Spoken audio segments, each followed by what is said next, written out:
One loose tidbit from the last session that somebody asked me to reiterate, in the sense of community, discovering community, we need to learn to relate to others in non-religious contexts. So if your entire social life is built around church family, church meetings, when that is gone, it's very debilitating, isn't it? And so it's actually an insular and isolating culture where you actually don't learn to be functional in non-religious contexts. No, we just need to be people with one another. So that's part of redefining even what community is. And for the sake of time, I can't go deeper than that other than to say we need to redefine what community is. That story that Sam told was beautiful. That's a new community, see? So it doesn't have to be inside the confines of a wall and a service and a sanctuary and all that. That Sam now has a brand new community. That is one exciting story, in my opinion. Praise and worship. How many of you heard this? I just miss the praise and worship. The presence of God. We used to come into the presence of God, and we don't do that in this organic church. I just don't understand. No Hammond organ. No. I got to admit, I kind of like that a little bit. I do like that. All right, same problem here. There's no way I can summarize 150 pages in the next 20 minutes. I'm going to give you 2 topics from this after a couple of the stories. I had a conversation with somebody who was going on and on about that. She's a keyboard player. And she's going, I just miss worship and singing to the Lord. And I sat there and said, has somebody forbidden you to sing? And she goes, no. And then I said, has somebody forbidden you from going to the nursing home and singing? No. Has somebody forbidden you from going to the hospital and singing? No. So here's what I said. So really what you miss is not worship. You miss being the center of attention for 45 minutes every week. Ouch. She never spoke to me again, but it's the truth. Come on. Spiritual narcissism masquerading as spirituality. Sometimes in this kind of de-church environment, everybody's on board with, it's not right to have the same guy up there every week, the pastor, the center of attention. But when it comes to the worship, hey, guess what, boys and girls? Applies to you too. You're not necessary. It's painful. Listen, and I'm a musician since I was in 1969. I played drums, guitar, bass, and piano, and a little bit of flute. I haven't played flute in a long time. I get it. I've led worship and charismatic churches for 35 years. I know it from the inside and out. I'm an insider. And I'm telling you, it's not necessary. Just like the dominant pastor is not necessary, the worship leader thing is a complete cult. It's a cult. It's a cottage industry that we have fabricated out of nothing. There are only... Samuel and Vince are liking it. It's hard to admit to yourself that you like being liked. It is intoxicating to be the center. And I heard somebody say this once, and actually it's blasphemous, but she actually said, and this is a very well-known Christian artiste, and she's on the radio, and this is in this book too, and she says, this is the exact wording. I'm not going to mention her name, not protected, but it's very common. I'm so glad the Lord has given me the ministry of taking people in and out of the presence of the Lord. Wow. Yeah, all right. Help me out. How many problems do you have with that sentence? If I am He's omnipresent, right. If I'm in Christ. If I'm in Christ, right. Holy Spirit is with us always. Right. Who does she think she is? But how many worship services and worship leaders have you been in where they have said that? Guys, that is blasphemous. We have already been brought into the presence. He abides in this, and it's not because of the song leader. But there are 2 major streams of thinking that actually began in 1948 that are the underpinnings of this. Number 1, the restoration of David's tabernacle, David's tent. There's a teaching that's been around since 1948 that associates the tent of David with the tent he put on Mount Zion in praise and worship. And in the last days, there's going to be this great restoration of Davidic worship. Have you ever heard that one? So the whole thing about spending 40 minutes, 50 minutes, 60 minutes singing, because our Judah goes first, and Judah means praise. So we're going to praise first, and then we're going to have the ministry of the word, because praise and worship plows the ground for the ministry of the word. That is all cultic stuff from 1948. You can't find it in the New Testament. Number one, Amos 9:11, where it says, in the last days I will build David's tent, or David's tabernacle. Number one, Old Testament is changed. Context. To a Jew, what was the tent a symbol of? The family. The promise is not about clapping and shouting and dancing. The promise made to David was that he would restore the Davidic family. How do we know this is true? I happen to believe that what the apostles taught is better than what brothers taught in 1948. I happen to believe what the apostles taught is better than what Bill Johnson teaches. I happen to believe that what the apostles taught is better than Rick Joyner. And the apostles said that restoration of David's tent was fulfilled by the ingathering of the Gentiles. David's tent has, listen to me now, charismatic, nothing to do with praise and worship. Zero.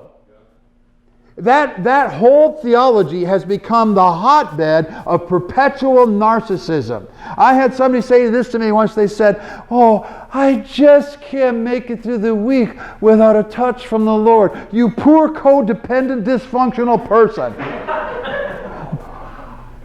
She's bragging about it like it's some spiritual virtue to be codependent on psychic phenomena. It's a sickness, it's a malaise, it's a disorder, it's a neurosis. How many more words can I say it? A biblically baseless proposition. I like to have fun with them this way. Listen, and I'm an insider, and I love a hot worship service. I don't mind getting it down. I like it, but I also know it's not necessary. What we do in our liberty is one thing. Stay with me. But when our liberty is normalized and mandated, we've crossed the line we should not cross. We are free to enjoy no music. When I was a pastor of a traditional church, some of you heard this story. There was some funk going on in the praise team, and not good funk either. Bad funk. That was a joke for the musicians from the 70s. And so I said, you know what? I don't think we're going to do any worship today. Oh my God. The hounds of hell were loosed. And because I saw I hit a nerve, the next week I go, we're not going to do any worship today. The next week I did, I said, because people would say this, well, I don't really like the singing, but I love his preaching, so I want to come. So they would come in 50 minutes after the service. So sometimes I do the singing at the end. Then I said, I don't think we're going to do any worship next week either. Because what I was trying to do is lead those musicians to the cross of Christ. They were up there for their ego, and I knew it. And I am not kidding. Some of the most venomous, spiritually foul manifestations tells me what was in their hearts. Take away the stage, take away the shiny lights, take away the platform, and all of a sudden the demons come out. We have a major problem on this. This issue of praise and worship needs a thorough New Covenant update. Yep. Thorough New Covenant update. The second one, and I said I'd make this session short. We have a positive fetish in charismatic circles with the presence of the Lord. There are only 6 verses in the New Testament that speak of the presence of the Lord. Guess how many of them have to do with praise and worship? None. 0. None whatsoever. You go to a typical charismatic church and you would think that the presence of the Lord is the absolute foundation of anything that we think or do. And that if you're not doing 45 minutes of spiritual calisthenics and pagan dancing and chanting and shouting down, you know, that we're not coming into the presence, the presence, the presence, the presence. Jesus said, I choose Jesus over Rick Joyner, Bill Johnson, and 1948 Latter Rain Grid. Jesus said, to those who obey him, that he and his Father will manifest. And that word manifest means to make evident to the five senses. We do not have to sing, shout, dance, hoot, holler, spin, foam at the mouth, fraud, shabba-dabba, to get a distant God to come out of the heavens to come down. I call it yo-yo theology. You know what a typical Pentecostal charismatic praise service is? It's yo-yo theology. It's like this. God is up in heaven. He's waiting to come down and bring his glory. And you better sing the right song. You sing the right song, the yo-yo's dangling there. Oh, the presence. Sing the wrong song, whoop, he's happy. His spirit is skittish like a dove. And he's going to go, I was taught that. We don't want to offend the Spirit. You know, you sing a fast song when you should sing a slow one, and the Spirit has left. That is cultic brainwashing. I want you to think about how pagan, say pagan with me, pagan a concept it is, that there is a deity that has to be conditioned by our sacrifice to be good to us. It's thoroughly pagan. But we have an entire industry with money attached to it, and status, and significance. Well, what about my gift? I'm a musician. Are you saying that I can't? No. I'm saying that you have a portion like everybody else in the body. Bring your gift every once in a while. Sing some songs together every once in a while. Is it possible that Paul had any anointing in his meetings without a sound system? Nope. And a smoke machine? Nope. And lighting? No, that's not possible. I had somebody tell me, because when I took this church, they worshiped in the flipping dark. The room was like a cave. And I said, hey, we're going to turn the lights on around here because we don't need to be psychically stimulated to worship Jesus. She left the church. I had ruined the mood. And she couldn't meet the Lord anymore because I turned the lights on. Guys, I'm telling you, that's how much malady is out there. Spiritual psychosis over this issue of praise and worship. Thirdly, the New Testament says, Romans 12:1, King James unfortunately says, present your bodies as a living sacrifice, which is your reasonable service. It's okay, but it's not good. The word is liturgia. Present your bodies as a living sacrifice, which is your liturgy. It's the same word that we get liturgy from. Praise and worship is not something I do for 40 minutes on a Sunday. Worship is my being in Christ, in Jesus, on this planet that occasionally overflows in joy when I'm with my brothers and sisters. I am worship in the earth. I don't have time to do the whole thing. Again, you know, I do 6 hours on this topic alone. So you understand in 20 minutes, I'm giving you the short version. I can't give you all 6 hours. But my reasonable service is that I am a living sacrifice. God is delighted in me in Christ Jesus, and I am not taking up vacant space on this planet. Harry's story today was so moving. My brother Harry not taking up vacant space on this planet, and if it says being assigned to one woman to be a living liturgy to her, that's good. That is my worship. My being is worship. My job is worship. I don't do worship. I am worship.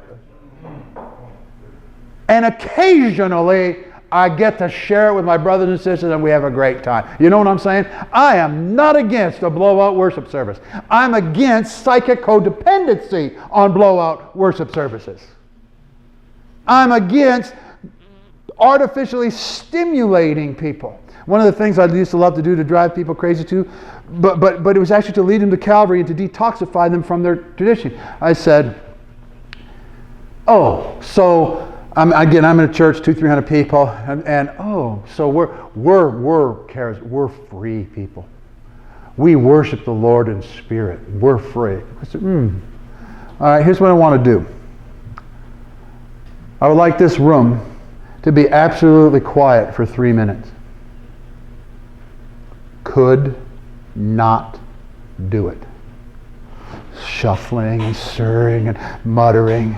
And what it told me is, you don't know anything about worship. You have been conditioned by certain theologies and practices to respond to certain stimulus, and you think an increase of endorphins in your bloodstream is the manifest presence of God, and it is not.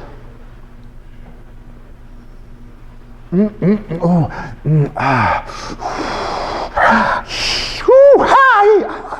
done all that. I dig it. I get it.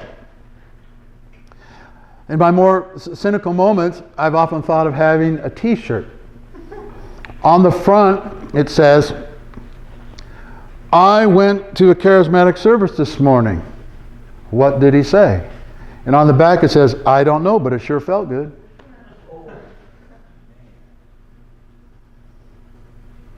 The number of people who would leave an assembly if you took away the worship or took away their kind or what they like.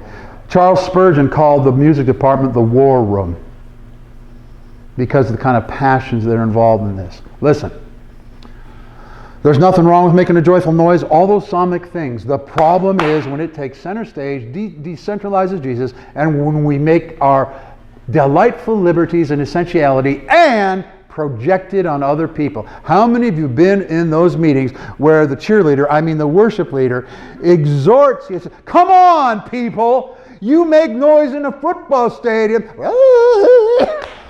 How many have been in those meetings? Say it like you mean it. Yeah.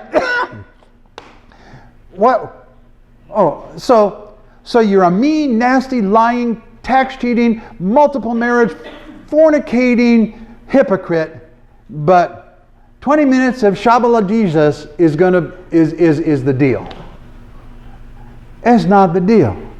It's just easier to substitute a theology of singing for a theology of obedience. It's as plain as plain can be in John 14. The manifest presence of God is reserved for those who obey, not those who sing. But if you preach what I'm preaching today in a charismatic, you will empty the place out. Because folks don't want to hear it. Because there's so much infrastructure invested in maintaining. Think of the tens of thousands, if not millions of dollars spent on sound systems. For what? Weekly psychic indulgence when your neighbor can't eat and your homeless don't have a place to eat, but you're coming for an orgasmic frenzy every week, calling it spirituality. And I'm not against, listen, I've jumped, shouted, danced, clapped, hollered, done it all, do it again tomorrow. But it's straight in my head what it is. It's the overflow of a free heart. It's nothing I have to do, nothing I work up. I don't have to shout them up, shout them down, bring them up, bring them down. All right, now I'm ranting. Hello, this is rant. It's been a long day. I'm almost done. This is rant. All right. I refuse to sing songs with bad theology. I will not sing them. And you, Mr. Song Leader, you can't emotionally manipulate to say, come Jesus, come down Jesus, more of Jesus, more of you, more of Jesus, more.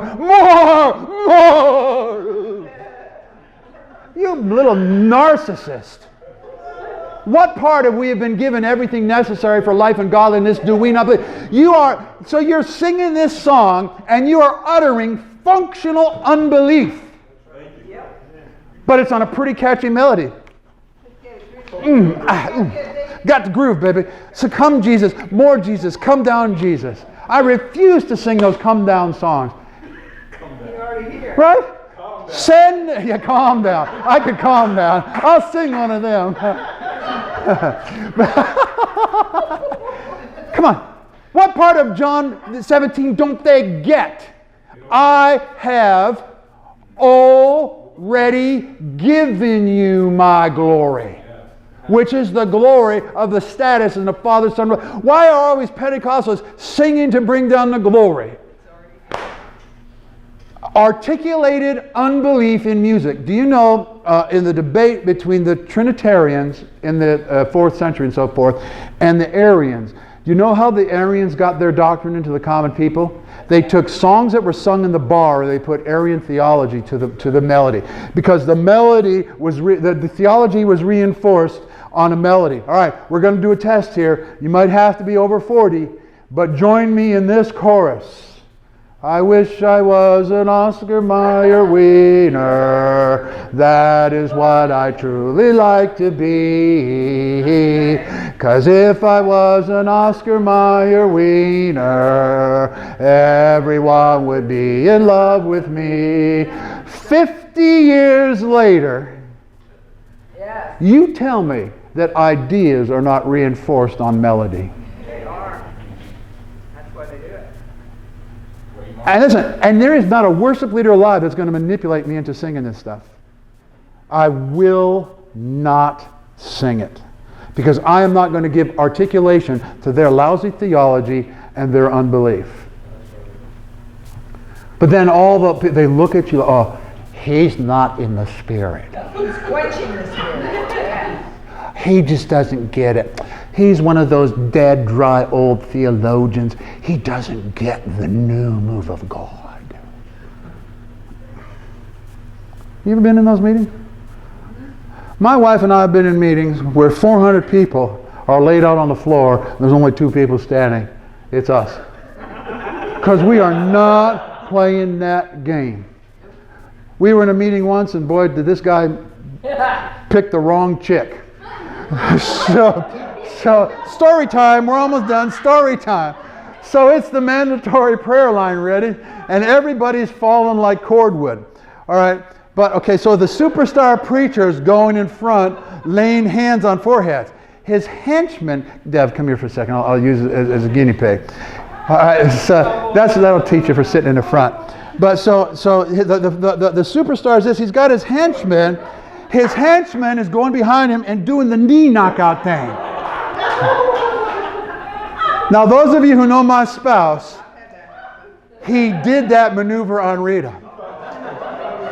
Rita did a 180 and gave that guy die, and that guy ran away. I told her, I said, sweet ass, you get yourself back here to try that again. We'll see you down. She gave him the I will kill you look. And that little weasel took off. That tent so fast that I don't know if they ever found it. My point in that story, come on, and for those of you that were with Michael Harden last weekend, the group pressure for conformity. I don't want to be the only one, because everybody's going to look at me. They're going to make judgments about me. They're going to form opinions about me. Well, I'm just old enough and cranky enough now. I don't care. How about the meeting where 2 or 3 hours of come? Oh, yeah. Rita was at a so-called prophetic. Now, something wonderful actually came out of that meeting, which only goes to show God doesn't. After the meeting. After the meeting was over. But God doesn't need our perfections to do what He's going to do. But nonetheless, Rita goes to this prophetic seminar. 2 hours. Say 2 with me. 2 hours. This was the worship service for 2 hours. This is all they did for 2 hours. Right down in Fort Mill, if you know what I mean. Come,